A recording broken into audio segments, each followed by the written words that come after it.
Hi, welcome to Explorations in Economic History and Thought.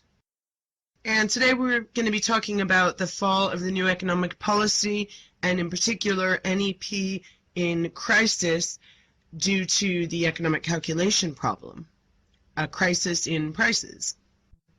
One of the crises that occurred during the new economic policy period that related to pricing was called the scissors crisis.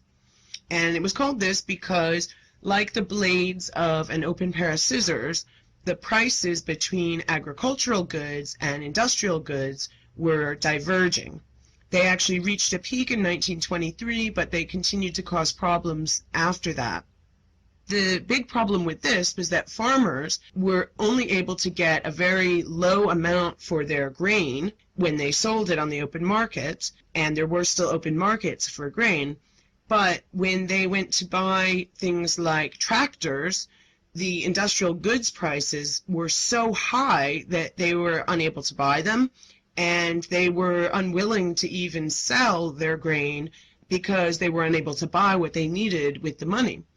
So they actually withheld their grain a lot of times as well. By 1923, industrial prices were 290% of their 1913 levels, and agricultural prices had fallen to only 89% of their 1913 levels. The peasants began to stop selling their produce and revert to subsistence farming because they didn't even have tractors and so on to produce a lot of excess grain to sell in the market.